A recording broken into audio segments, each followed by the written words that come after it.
Hello, and welcome to Introduction to Data Analyst Training. Thank you for joining us.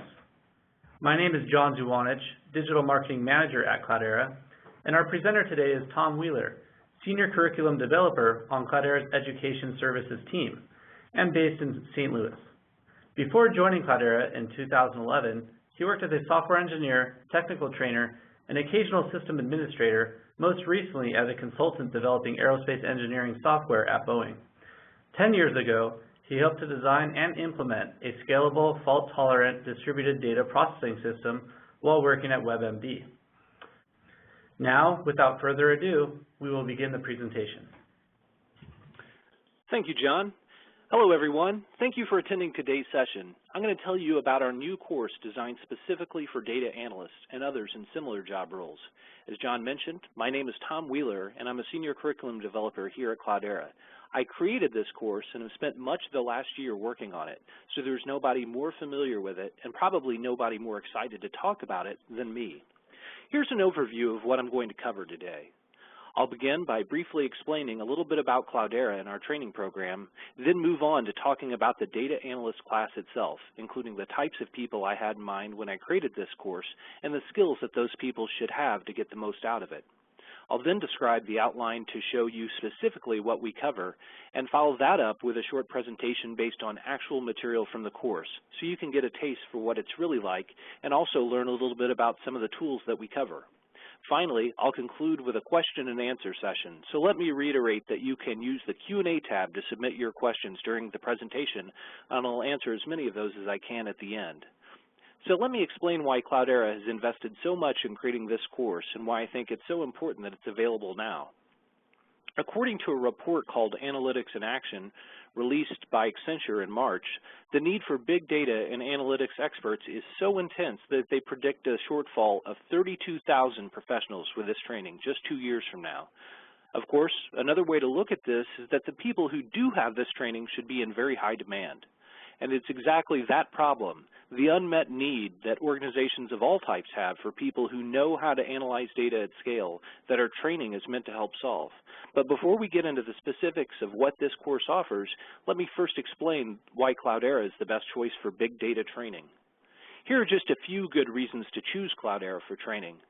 We offer the broadest range of courses in this area, with a training course appropriate for pretty much any role. We teach those classes all over the world and online too. Our instructors have trained more than 15,000 students in the past 4 years. Our instructors have years of experience. Many of them worked in educational services for database vendors and related companies before they joined Cloudera, so they understand what students need to know and do a fantastic job at explaining it just the right way. More than a third of those students have gone on to get Cloudera certifications to prove to employers that they have the experience that companies demand. Cloudera CDH is the most popular distribution that includes Apache Hadoop, so popular, in fact, that it's deployed more widely than all other distributions combined. This technology changes rapidly, so we're constantly updating the material so that it stays current. Our classes have frequent hands-on exercises that give students experience using what they've learned by applying it to real-world problems using their very own virtualized Hadoop cluster. And we complement this instructor-led training with e-learning, available online at cloudera.com to illustrate related technologies and advanced concepts, so students can continue learning even after they've completed the class. And the most successful companies in the world recognize the quality of Cloudera's training. Big data professionals from more than half of the Fortune 100 have attended at least one of our instructor-led classes, and every single one of the top 20 global technology firms have trusted Cloudera to train their employees on Hadoop. So what do these students say about the effectiveness of our training?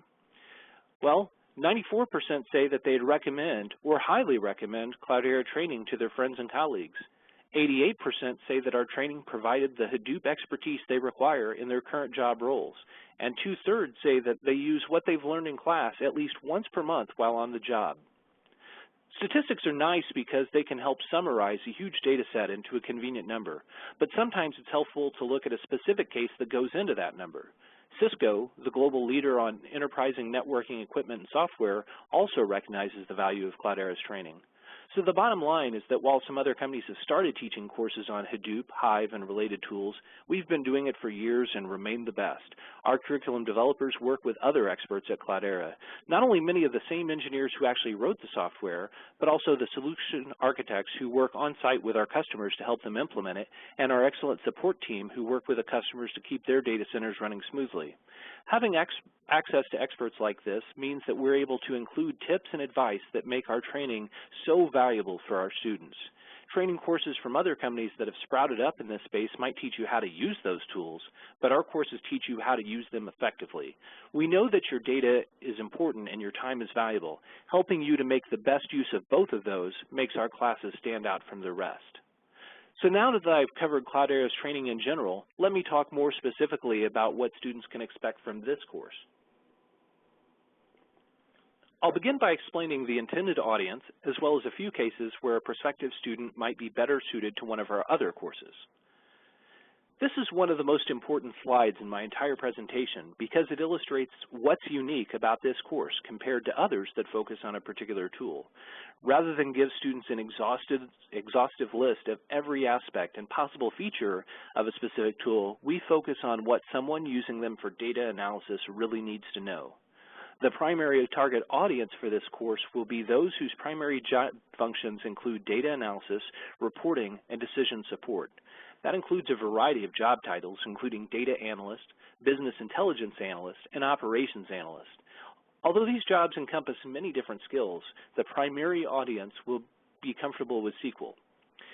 And that's essential because Hadoop has historically been limited to people with profound technical skills, people who had an in-depth knowledge of Java programming and distributed computing. Let me back up and mention that I'm one of those people. As John mentioned, I have a lot of experience writing Java as a software engineer, about 5 years experience with Hadoop, and I even helped to implement a distributed data processing system with pretty similar goals about 10 years ago. If only I had had Hadoop back then, I could have saved myself a lot of trouble. During my career, I've worked with dozens of analysts, and I can tell you from firsthand experience that the last thing they want to do is wait for someone else to write a custom program just so they can crunch some numbers. An analyst already knows how to query a database to get an answer, so the types of people I've listed here have historically been underserved by Hadoop. But that's changing with high-level analysis tools like Pig, Hive, and now Impala. These make it possible for analysts to do the types of tasks they've been doing for years, only now with a system that scales cost-effectively to meet their needs. And teaching them how to analyze all that data effectively on their own without having to wait for a programmer to help them is what this course is all about.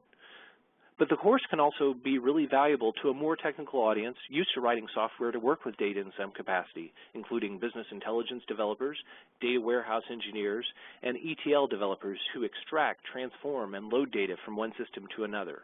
And that brings me to my next point. There are also some people who might be better served with one of our other courses. As I mentioned, I think this course is going to be really useful for developers too, but mainly for the ones who already either know how to write low-level MapReduce code or are willing to wait to learn about those details later on. I want to be clear that this course is about high-level analysis tools. It doesn't require any programming experience at all. So for the people that want to get deep into the details of how to write MapReduce code in Java, I'd recommend that they take our developer training course instead. And this is a course focused mainly on analysts, a group of people who are seldom responsible for and almost never particularly interested in managing software installations. Our focus in this class is how to use tools like Pig, Hive, and Impala, so we don't go into detail on how to install or configure them. System administrators who want to learn how to do these things should instead sign up for our administrator course. What I want to emphasize is that we set the scope to be appropriate for the audience, so we have time to cover the topics that really matter to them. That includes how you can get data out of other systems like relational databases, data warehouses, or file servers, do large-scale analysis on that data with Hadoop and related tools like Pig, Hive, and Impala, and also how to access the results of that analysis. In addition to not requiring programming experience, this course does also not require any prior knowledge of Hadoop or these related tools that I've mentioned. We explain all those things early on. In fact, during the first chapter after the introductions, we teach students why these tools are useful, what each one of them does, and where they fit into the workflow of an analyst who might use them. And I'm going to show you some of that material a bit later this afternoon. But prospective students will need a few skills to get the most out of this course. The first is an understanding of basic relational database concepts. And what I mean by that is that a student should be familiar with terms like field, table, and query. If you've written queries for pretty much any relational database, whether it's Oracle, MySQL, Microsoft SQL Server, DB2, Informix, or even something like Microsoft Access, you've probably used SQL. I've shown a simple example of a SQL query that selects a few fields from the customer's table. If that looks familiar to you, then you've already met the second requirement for this course. I'll also point out that in order to cover topics like user-defined functions and how you can process data with external scripts, it's necessary to put those in context by showing a few lines of code in a high-level programming language like Python or Perl. But having experience writing those languages is not a prerequisite for this class, because the instructor explains even those small snippets in great detail, and at no point are students expected to actually write code like this. And finally, almost every production Hadoop cluster in the world runs on a Unix or Linux operating system, so it's helpful to understand a few basic commands. I want to clarify that students won't need to know anything about how to administer a Unix system. These are basic commands for the end user, much like the DOS commands you may have seen on a Microsoft Windows system. But simply understanding what these commands do is probably enough, because the specific Unix commands you'll use in the hands-on exercises are all shown in the exercises that we provide to each student. So if you're able to follow directions, and if seeing a few commands like this doesn't make you break out in an allergic reaction, then you've already met the third and final requirement for this class. And there are about a dozen specific things students who successfully complete this 3-day course will learn. As I said a moment ago, the course begins by explaining the basics of Hadoop and related tools. We discuss several ways that these tools are being used by people in similar roles, and then delve into more detail using a mix of lecture and hands-on exercises that help students reinforce what they've learned by doing similar tasks with realistic data on a virtualized Hadoop cluster. In case you haven't attended one of our training classes before, let me expand on this a bit. Students get a virtual machine pre-configured with Hadoop and all the related tools we use in class, including Pig, Hive, Impala, and Scoop. And they use this for all hands-on exercises. That virtual machine works just like a real cluster, and everything they learn is something they'll be able to apply to their own cluster back at work. It also provides the perfect environment for them to experiment with. Because it's already preloaded with the tools as well as several useful data sets, students can continue exploring what they've learned even after class is over. Since you can't process data on a Hadoop system until you've loaded it into Hadoop, this is something we cover early on. Students will learn how to add data to the cluster, including static files as well as tables imported from a relational database. We also explain several techniques for accessing the results of the processing, whether that's exporting it to a new file or table on the cluster, to a local file, or back to a relational database or enterprise data warehouse. After loading some data into Hadoop during the first hands-on exercises, students learn and get pretty extensive practice with how to design and execute queries to process and analyze that data using 3 different tools, Pig, Hive, and Impala. Students learn the specifics of those tools, not only basic things like syntax, but also how to extend the features they offer and how to structure their queries for better performance. Now I'll let you in on a secret objective that I have for this course, which is sort of implied by the second and third items on this page. I certainly want students to come away with an understanding of how to analyze data using the various tools I've mentioned already. But they'll also learn how to use some unusual data sources, things like web server log files and metadata from other types of files, in addition to the traditional tables from relational databases that they probably already have experience using. For example, the orders table from a relational database will tell you what a customer bought, but the web server log file will tell you what they looked at but didn't buy. That yields valuable business insight, and joining a bunch of otherwise unrelated data sets to uncover that insight wasn't really practical until Hadoop made it possible to store and analyze vast amounts of data inexpensively. And so I think it's essential to understand not only how the tasks they've been doing for years map to these new tools, but also what new possibilities these new tools offer. Pig, Hive, Impala, and relational databases all have distinct advantages and limitations, so one of the most important things students will learn is how to choose the best tool for a given task. Let me quickly cover the high-level course outline before moving on to show you a short presentation based on some of the actual material from the course. I'm going to run through this pretty quickly, but I want to point out that a complete outline for this course, and in fact all of our courses, is available on the university.cloudera.com website. As I explained a moment ago, we start by teaching the basics of Hadoop and give a high-level overview of how the different pieces fit together before we go into depth on specific tools. Students get frequent practice on what they've learned through realistic, and judging by the feedback from the people who have already taken this course, really interesting hands-on exercises. The first of these starts about an hour after class begins and gives students the opportunity to import data from files and tables in a relational database into Hadoop storage. Exercises like this continue through the last afternoon of class, with each exercise building on the last one. After covering the basics of Hadoop and its related tools, we move into a more thorough introduction to Apache Pig, a high-level tool for data processing originally developed at Yahoo. We start with the basics, but then move on to cover complex data types that will be new to most people coming from a relational database background. Students will gain experience with these things by doing a hands-on exercise to make the format of data sets from two different vendors consistent, and then they analyze that data during the next exercise to determine which advertisements are the most popular, cost the least to run, and which websites are the most effective places to show them. Even though we do the exercises in the context of an online retailer, the lessons students learn are applicable to pretty much any industry you could imagine. From there, we move on to how to group and join data sets together, and that's an important technique I've already mentioned. Students then learn about the different ways that they can extend the built-in capabilities of Apache Pig, including creating custom functions and processing data through external programs.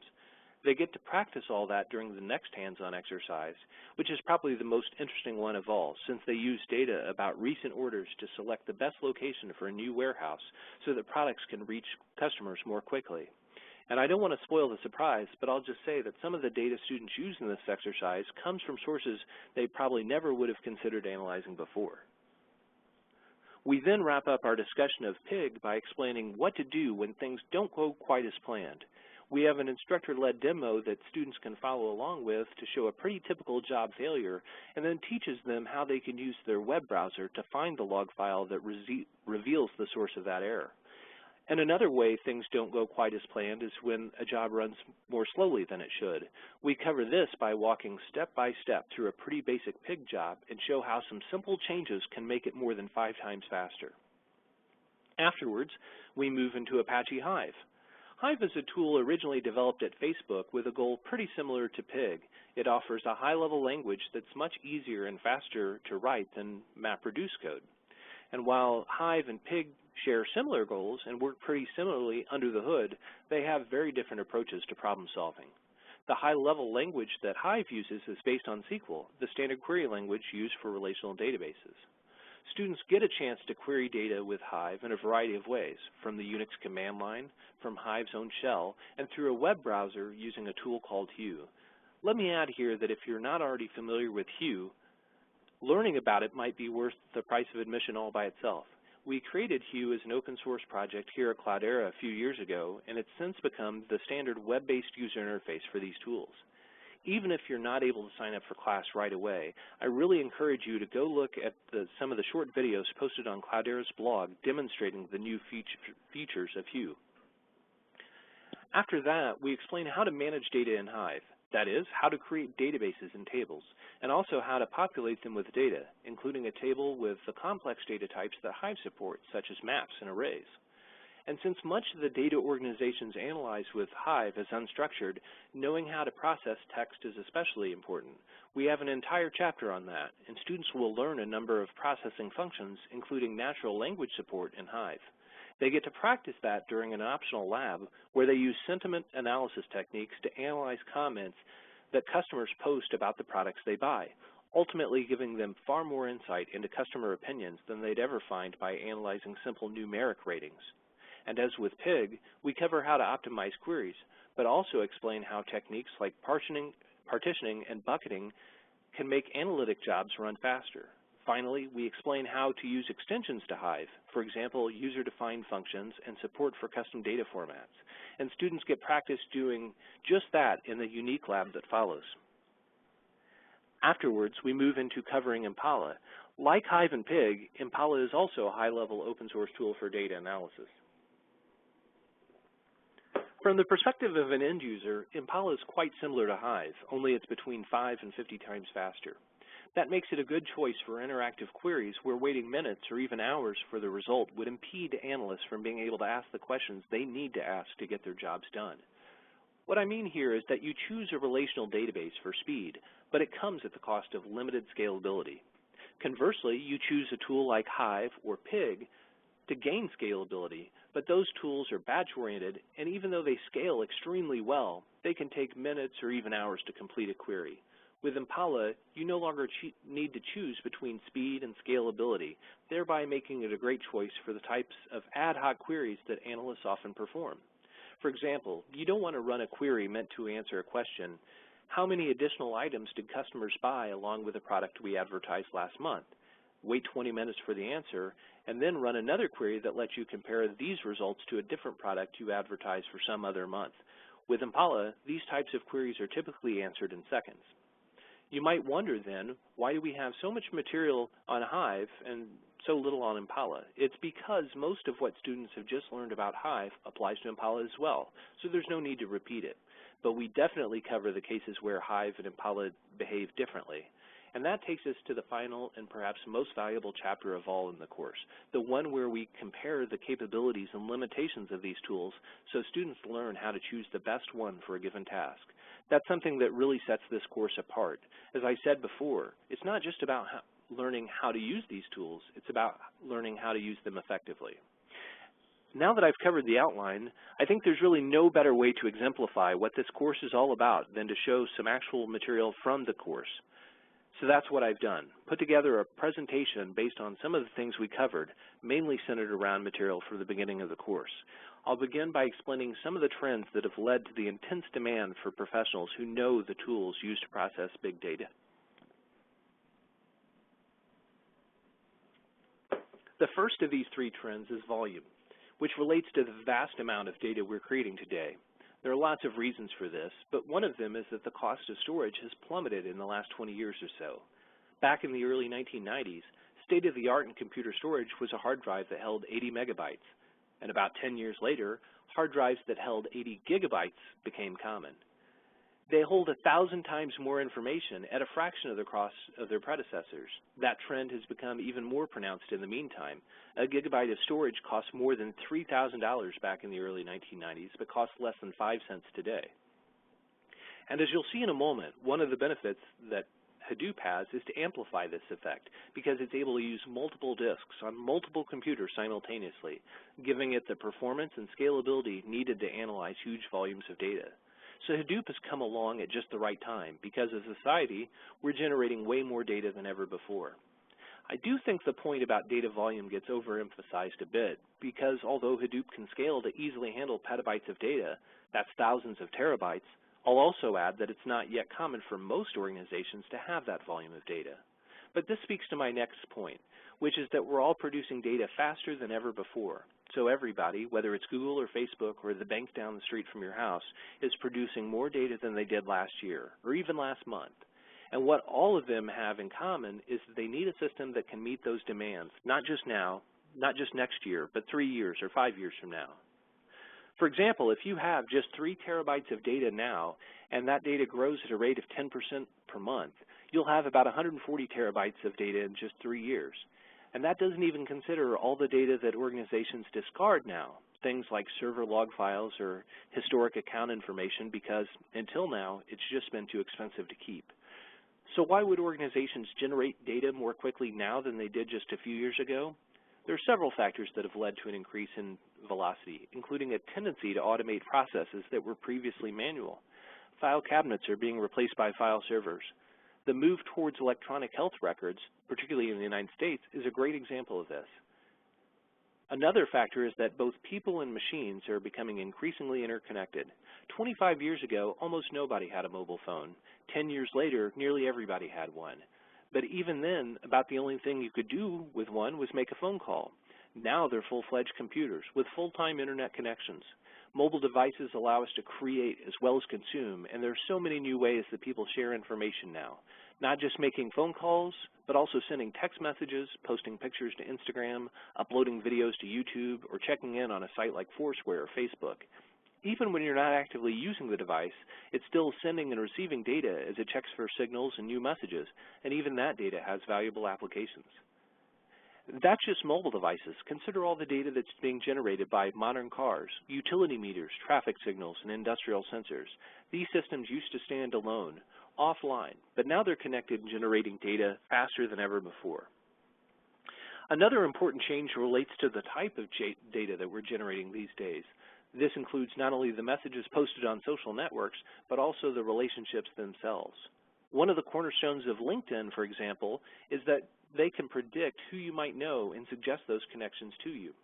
I already mentioned the images, audio, and video files we create with our mobile devices. Obviously, creating those types of files produces a lot of data, but the very act of viewing them creates entries in a log file on a server somewhere. And a lot of this data isn't particularly suited to a relational database, not just because of scalability or cost concerns, but because of the way they load and store data. With a relational database, you must know the format of your data up front before you can even store a single record. For example, you need to know that you're going to store a postal code in 5 characters, that you'll allow 10 characters to store a customer's first name, and so on. This is known as schema on write, and it effectively means you have to make an educated guess now about what your data might look like in the future. One key difference with Hadoop is that you can store data without knowing its format in advance, similar to how you'd store data on a file server. In fact, you don't need to know about its format at all until you need to process it. This approach is known as schema on read. Both approaches have their merits, but Hadoop gives you a lot of flexibility because you can store data today and then define the most appropriate schema later by actually looking at the data you've collected. This is ideal for precisely the types of data I've listed here because most of these things don't map neatly to relational database concepts like tables, columns, and rows. As organizations realize the potential for low-cost, scalable data storage and processing that Hadoop offers, they tend to stop deleting important data like log files and account histories because they recognize that having access to more data will yield more useful and more accurate results, and that deleting that data, or even just exiling it to a tape backup system where it's unlikely to ever be seen again, means that that value is lost forever. And so delete is becoming a dirty word in many companies. Consider the example of a coin toss. If you flip a coin 4 times, you might come to the conclusion that there's a 75% chance of the coin landing face up and a 25% chance of the coin landing face down.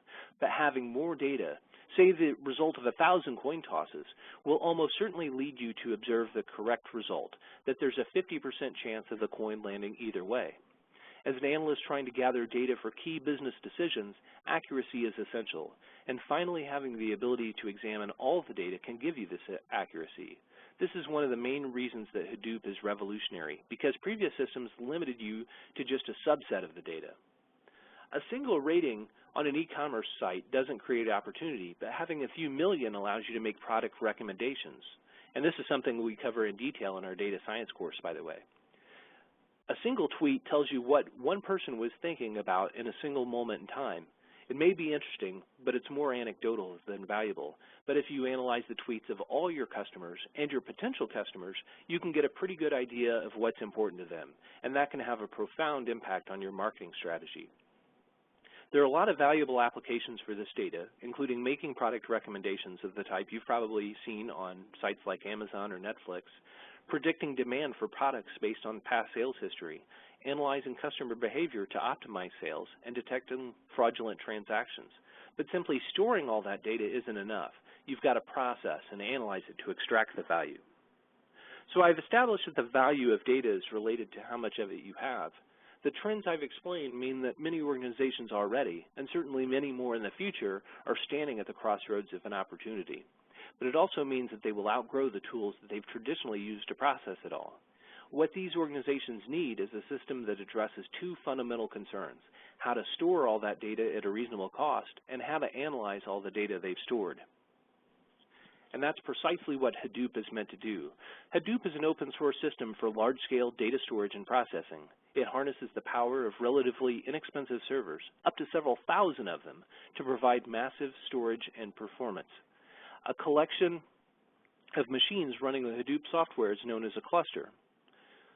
Hadoop was factored out of a project to build an open source search engine. Doug Cutting, now an architect at Cloudera, was trying to overcome scalability limitations in that system when he read two papers that Google had recently published. The first, in 2003, was called the Google File System, and it described how Google stored large amounts of data across a number of computers. The following year, they published a paper called MapReduce, Simplified Data Processing on Large Clusters, and it described how they process all that data. Doug rewrote his project based on the concepts described in those two papers. This ultimately led to the creation of Hadoop as its own project, because he recognized that this technology had applications beyond web search, including many of the applications that I described just a moment ago. And for a little bit of trivia, the elephant logo associated with Hadoop, shown here in the lower right corner, comes from the name of his son's stuffed elephant toy. What is commonly called as core Hadoop is two things: storage, known as HDFS, and processing, known as MapReduce. But there are a number of related tools, things like Pig, Hive, and Impala, that build on top of Hadoop in order to make analyzing data even easier. In the course itself, we actually explain both HDFS and MapReduce with some diagrams that make it easy for people without programming or system administration experience to understand what it does and how it works. But in the interest of time, I'm going to skip this and move right to Pig, Hive, and Impala. Pig can offer a major productivity boost for analysts. Although it ultimately runs as a MapReduce job on a Hadoop cluster and takes about the same amount of time to compute a result, it is much easier and much faster to write a job to do the analysis with Pig. The 6 lines of Pig that I show here load data from 2 tab-delimited data sets, customers and orders, group the order data by customer ID, calculate the total cost for all orders for each of these customers, joins the group totals with the customer data so we can associate details like name with each ID, and finally displays the results to the screen. Now that I've explained the script, I want to emphasize the point about productivity. It would take an experienced Java developer a few hours to write the low-level MapReduce code needed to do what I've shown here, because it would take around 100 lines of code. But someone who successfully completes this data analyst course will be able to write something like this in maybe 10 minutes. And that's important for 2 reasons. First, it brings the power of Hadoop to people who aren't programmers and who don't really care to spend months learning Java just so they can analyze some data. But secondly, developers who already know how to write this low-level code in Java are going to find that it saves them a lot of time and trouble by using a high-level tool like this, because it makes typical analytical tasks so much easier. Before I show you Hive, another high-level tool for data analysis, I want to point out what is unique about Pig. As you can see, you express what you want to do as a sequence of steps, much like you do in a shell script or a macro in Microsoft Excel. This makes Pig particularly suited to doing multiple transformations on the data like you'd have in an extract, transform, and load process. Data isn't always delivered to you in the format you want. So imagine that you've got input data from one source that's tab delimited and has the fields in a particular order, and you have input data from another source that's comma delimited and has the fields in a different order, and maybe also doesn't format the dates the same way that the first set of files do. Pig makes it easy to get that data into a consistent format, and in fact, that's exactly what students do in the second hands-on exercise for this class. ETL processing, like what I've described here, is a pretty common use case for Pig, not only because it makes these transformations easy, but also because of the scalability that Hadoop provides. Okay, now I want to explain Apache Hive, which is a similar tool that most analysts will feel pretty comfortable with right away. Hive is another abstraction for MapReduce. While Pig was created at Yahoo, Hive was initially created at Facebook when they found that their existing data warehousing solution couldn't scale to process the amount of data they were generating, a problem that Facebook faced 5 years ago and that other organizations will increasingly face. Like Pig, Hive lets you define analysis using a high-level language which ultimately gets turned into a series of MapReduce jobs that analyze the data you've stored on your cluster. However, unlike custom step-by-step language that Pig uses, the syntax of the queries for Hive is pretty much the same as SQL. The example shown here is similar to the Pig example from the previous slide. It calculates the total order cost for each customer, although unlike the previous example, this one also sorts the results. In either case, writing and testing the equivalent MapReduce code might take even an experienced Java developer several hours, but Hive makes it possible for someone who already knows SQL to do this in just a few minutes. Although Hive allows you to do many of the same queries you'd run with a relational database, one thing that's pretty unique is the flexibility you have with data sources. Hive can query tables of data from many sources, but as I touched on earlier, data doesn't always fit into neatly delimited columns and rows. That's certainly the case with something like a web server log file, for example, because if you've ever looked closely at one of them, you'd recognize how complicated that format is. Lots of specialized tools exist for creating reports about traffic on a website, and they exist precisely because people recognize how valuable this data is. Hive allows you to take a directory of these files and treat it like a table, letting you query it with SQL as if it was in a relational database. And that's nice on its own, but it's even more valuable if you combine that information with other data you have about your customers and products. And Hive allows you to do this because you can join tables of data from different sources. That's something that students will get to do for themselves during the hands-on exercises for this class. So how do you get data about customers and orders out of your relational database or enterprise data warehouse and into Hadoop so you can do this sort of analysis with Hive? The easiest way by far is to use Scoop, another tool we cover in depth during the class. The name Scoop is a contraction for SQL to Hadoop, and it's a program that helps you import tables from a database into Hadoop so you can analyze it using the tools I've just discussed. In fact, students get to do this during the very first hands-on exercise. In addition to being able to import data from a database into Hadoop, Scoop can also export data. That means you can take the results of the analysis you've done in Hadoop and move it back to a database. So Scoop is often a cornerstone of a complete analytical workflow. There's one other tool that I want to mention that we cover in class. Last October at the Hadoop World Conference in New York City, Cloudera announced Impala, a high-performance query engine for Hadoop. Like Hadoop itself, it's heavily inspired by technology from Google. In fact, the engineer who leads Impala development at Cloudera joined us from Google, where he worked on scalable, high-performance database technology. From the perspective of an end user, Impala is pretty similar to Hive. It uses a SQL-based syntax and even shares metadata with Hive, so generally speaking, the data you can analyze with Hive can also be analyzed with Impala. The Hive query I showed a moment ago, for example, works exactly the same in Impala as it does with Hive. But the defining difference between the two is speed. Hive is batch-oriented and is best suited for long-running jobs where instant results aren't required, while Impala is purpose-built for interactive queries. Although performance depends on a variety of factors, in general, a query in Impala may finish about 10 times faster, and often as much as 50 times faster than it would in Hive. Impala gets this performance because it uses a custom execution engine developed specifically for queries, rather than the more generic MapReduce approach that Pig and Hive use. The caveat is that Pig and Hive are more customizable and offer some features that Impala doesn't currently support. I'll cover those in a moment when I explain how these tools compare to one another. By the way, I find that many people are surprised to learn that we give this technology away for free. While Impala is not an Apache project, it is 100% open source and is released under the same software license as Hive, Pig, and Hadoop itself. So what sort of things do people use Impala for? Impala is most useful towards the end of an analytic workflow. After you've imported the data with Scoop, maybe processed it with Pig, or done some other analysis or transformations with Hive. What I want to emphasize is that you can take data from a variety of sources, store them in your Hadoop cluster, and then run fast, interactive queries on that data using Impala. One analyst might use Impala's built-in query tool for that, while another might use a business intelligence tool just as they might already be doing with an enterprise data warehouse system. Lots of BI tool vendors, companies like Tableau, MicroStrategy, and Pentaho, to name just a few, have certified their products to work with Impala. I've now given you a high-level overview of the different analysis tools that we cover in class, so let me quickly recap them and show you how they compare to one another. At the core of data processing in Hadoop is MapReduce. Although it's possible to analyze data by writing MapReduce code directly, this is something that requires a fair amount of specialized knowledge and experience as a programmer.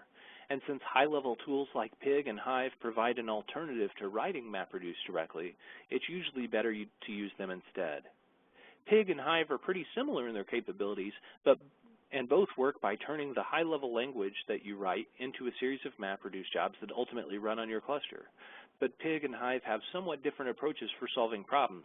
With Pig, you express your data flow as a sequence of steps, while with Hive, you write a query using a variant of SQL called HiveQL.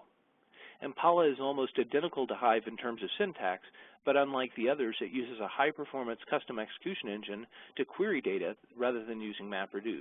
This gives it a significant advantage in terms of speed, though when we compare the features of these three tools, we'll see that Pig and Hive offer more opportunities for customization.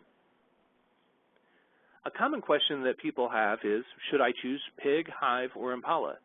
This is one of the questions that we answer in the class, and while the details require a bit more time than I have here, I've included one of the slides that we use in class to summarize how these tools compare. The bottom line is that each of these tools have unique advantage and limitations, so we recommend that you don't limit yourself to using just one of them. You'll learn all three in class, and most importantly, you'll come away with an understanding about which one is the best choice for a particular task.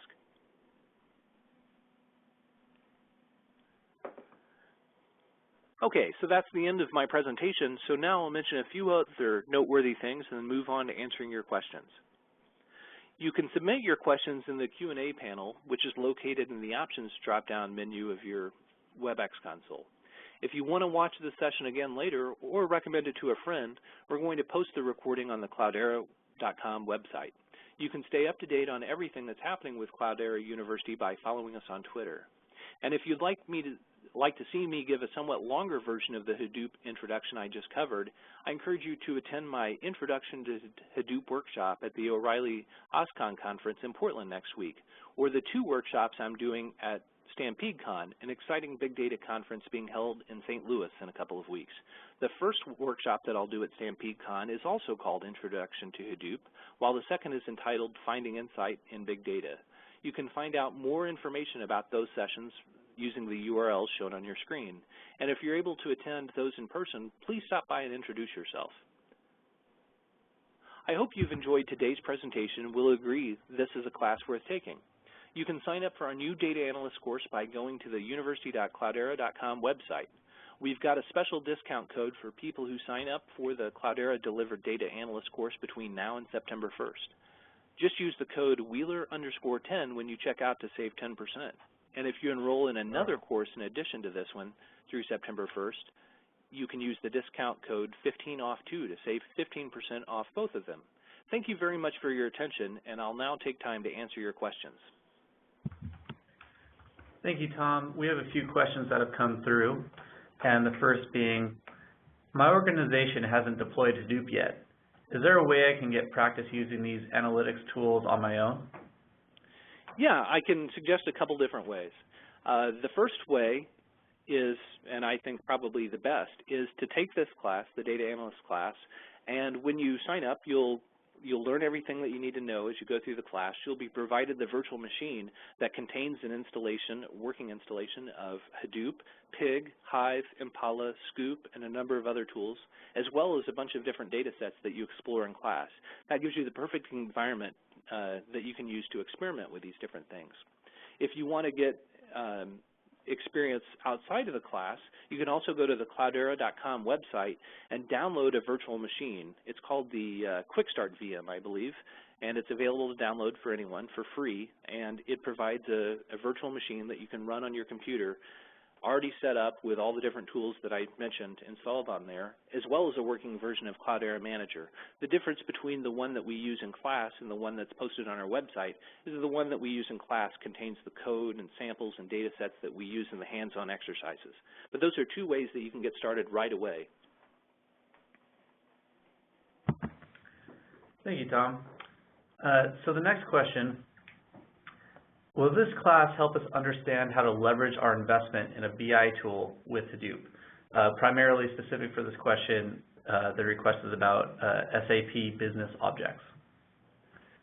Yeah, that's a great question. So it's not really practical to cover BI tools specifically in this class because there's so many different BI tools out there, and it just wouldn't be possible to cover one that addresses everybody's needs. And if we talked about a bunch of them, then most people would be bored when we were talking about the ones they didn't use. So we don't talk specifically about how to connect a BI tool to Impala or Hive, but it's certainly possible to do that.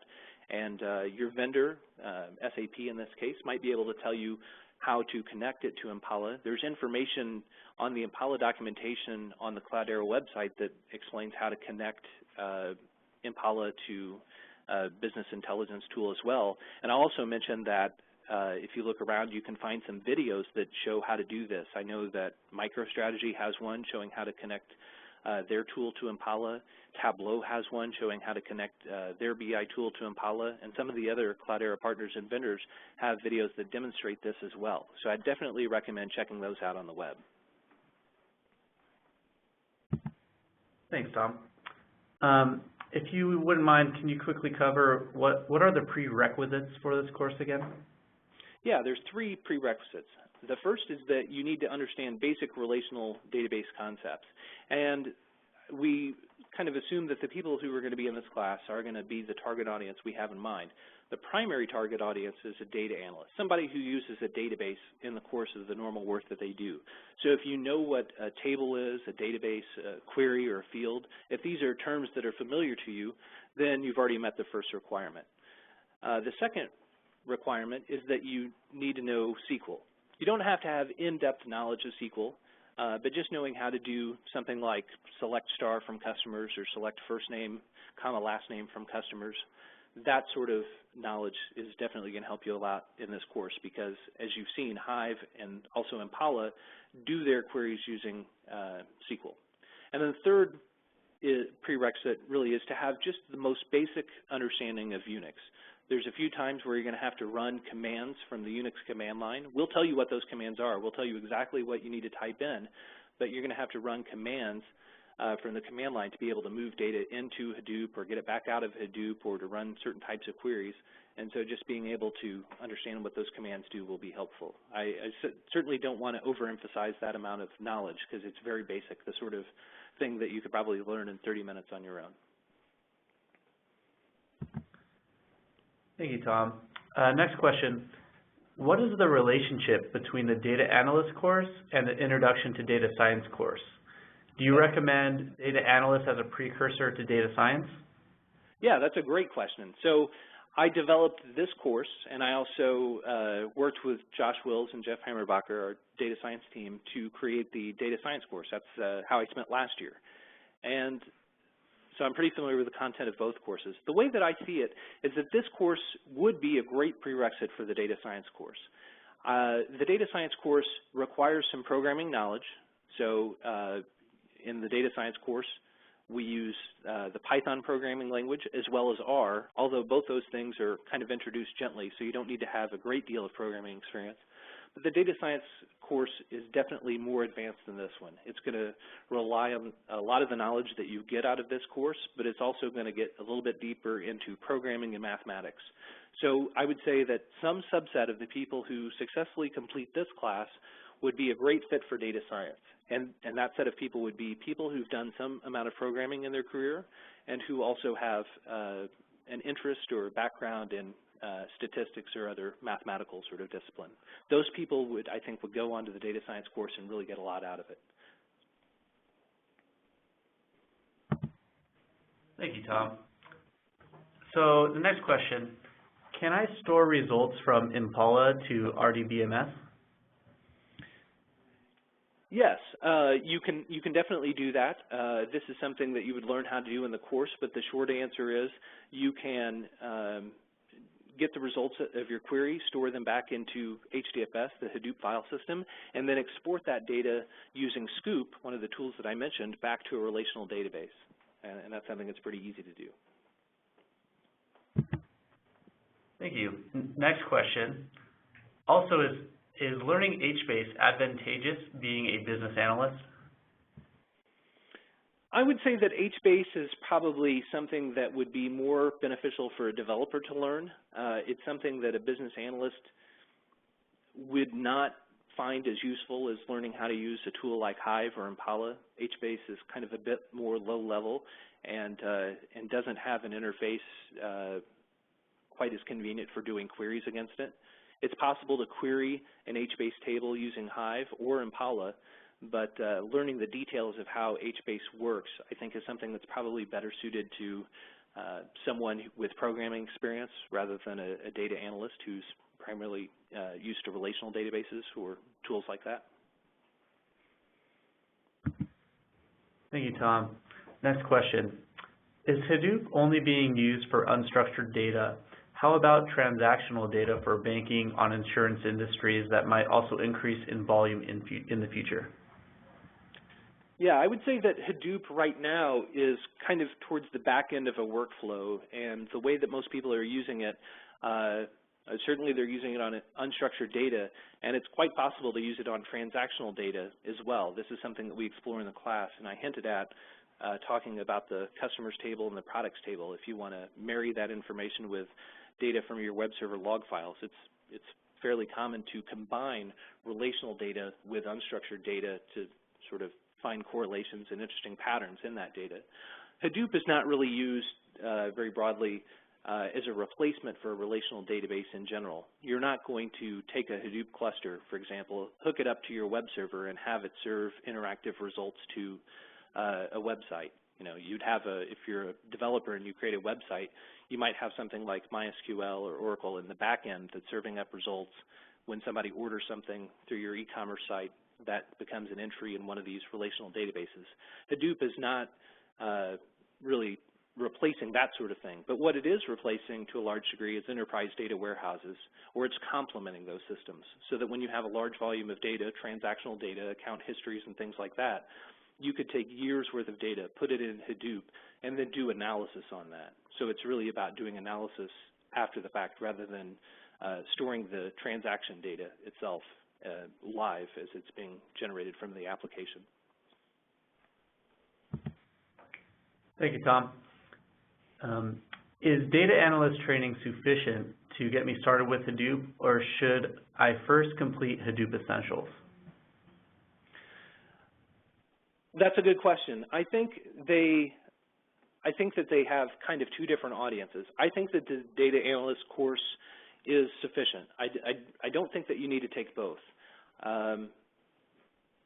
We sort of start with a data analyst course from the beginning. We walk in, or when a student walks in, we don't assume that they know anything about Hadoop or how it's used, what it does, or anything like that. You've seen some of the introductory material that I have, and that was just an excerpt of it. So we sort of start from the basics and explain everything from the ground up. The difference between these two courses, the Essentials course does something very similar, but the Essentials course doesn't go into depth on how to use these tools. So it'll tell you, for example, what Pig is, what Hive is, and so on, but it doesn't tell you how to actually write Pig scripts or structured queries in Hive or things like that. It's really intended more for managers and executives who want to get a high-level overview of Hadoop, what it is, what it does, where it fits into their organization, and also some of the organizational concerns that you'd have when deploying Hadoop. For example, what types of people do I need to hire? What skills do they need to have? What concerns do I have to think about in terms of expanding my data center to accommodate it? These sort of high-level managerial concerns rather than the more focused, practical, how do I actually query the data to get the results I want? That's something that we cover in the data analyst class. So I don't think that you'd really need to take either one of them. I think that this one's probably sufficient all on its own for the data analyst. Thank you. Here's an easy softball.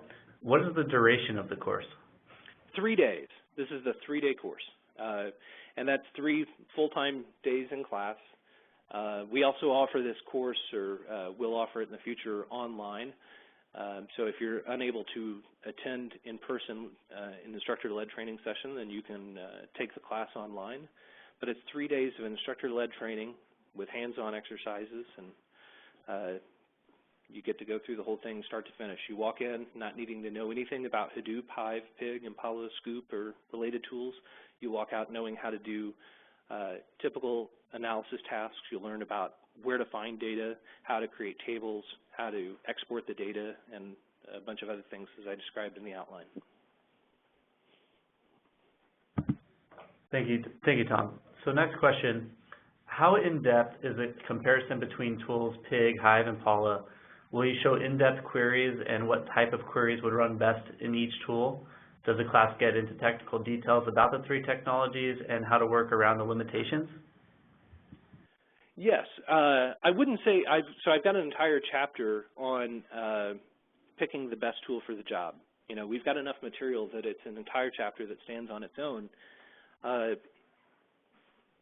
don't have slides per se that show, in that chapter, that show the difference between a query in Impala and a query in Hive, because for the most part they're the same. What I do, however, is in the Impala chapter, I talk about some places where things work differently than they do in Hive. For example,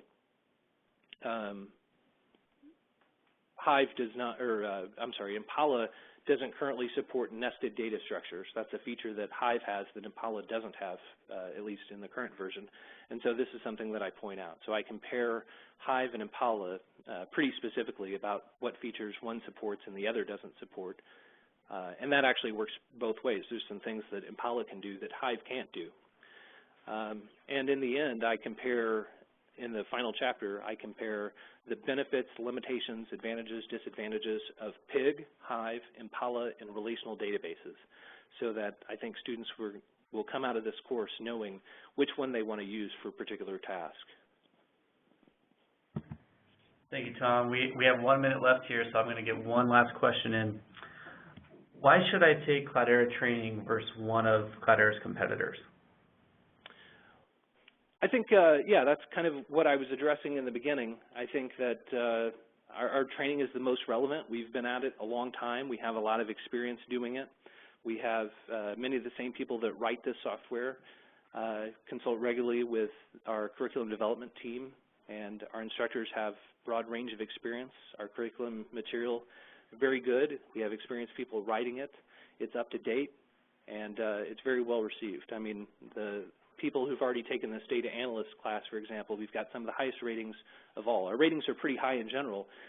Feedback from the students is, I showed some statistics before, but the ratings for this class in particular are really, really very exciting. I mean, the students are really enjoying this class and getting a lot out of it. Thank you so much, Tom. This marks the end of today's webinar, and thank you all for joining us. If you missed any part of the presentation, the recording will be made available shortly in the resources section of Cloudera.com. Thanks again, and please enjoy the rest of your day.